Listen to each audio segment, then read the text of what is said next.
অনেকেরই প্রশ্ন আমাদের বাড়ির কাজ এইটুকু করতে কত টাকা খরচ হয়েছে, এছাড়াও আমাদের বাড়িটা কত তালা। হ্যালো এভরিওয়ান, কি অবস্থা সকলের? আশা করি সবাই ভালো আছেন। বিকেল বেলা চলে আসলাম আমাদের নতুন বাড়িতে।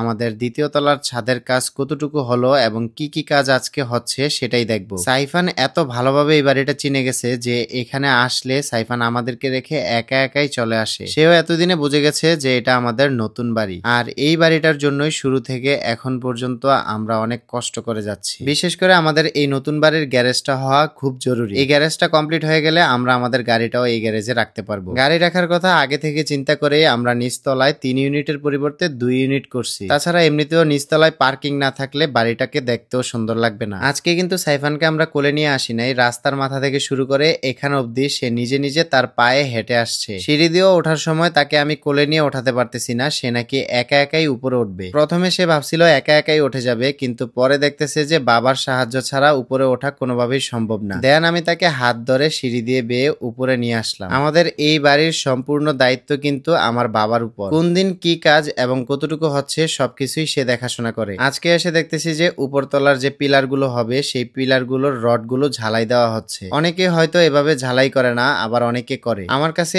এই ঝালাইটা করা উচিত মনে হলো, তাই করলাম। এটা করলে বিল্ডিং এর পিলার এবং ভীমগুলো অনেক মজবুত থাকে। অল্প কিছু টাকার জন্য এত বড় রিস্ক নেওয়া তো কোনোভাবেই উচিত না। সবগুলো পিলারের কাজই মোটামুটি প্রায় কমপ্লিট। এই পুরো কাজগুলো দেখে আমার আজকে একটু শান্তি লাগতেছে। নিচের কাজগুলো করতে যতটা সময় লাগছে তার থেকেও প্রায় অনেক কম সময় লাগতেছে উপরের কাজগুলো করতে। প্রথম ছাদ যেহেতু হয়ে গেছে তাই আমার টেনশনটাও একটু কমে গেছে। আমাদের বাড়ির ফাউন্ডেশন হচ্ছে 8 তালা। এখন আল্লাহ যতটুকু কপালে রাখছে অতটুকুই করব। বিশেষ করে আমরা প্রতিদিন এখানে আসতে মন চাইলেও প্রতিদিন এখানে আসি না। তার কারণ হচ্ছে ছাদে এখানে সাইফানকে রাখা খুব রিস্ক। সেও একটু বড় হয়েছে, এদিক সেদিক সে ছুটাছুটি করে, সারাদিন খেলাধুলা নিয়ে ব্যস্ত থাকে। তাই সব সময় তাকে চোখে চোখে এবং নজরে রাখতে হয়। ছাদে এসে কিছুক্ষণ দাঁড়াতে না দাঁড়াতেই দেখি যে বৃষ্টি শুরু হয়ে গেছে। মাত্রই ওয়েদারটা কত সুন্দর ছিল আর হুট করেই বৃষ্টি শুরু হয়ে গেল। আর এই বৃষ্টি দেখে সুমাইয়া আমার উপরে রাগ করে বসে আছে, আমি নাকি তাকে আরো আগে এখানে নিয়ে আসি নাই। ভালোবাসায় মাঝে মধ্যে এরকম ছোটখাটো মান অভিমান থাকাই লাগে। এই জিনিসটা ভালোবাসাটাকে আরো সুন্দর এবং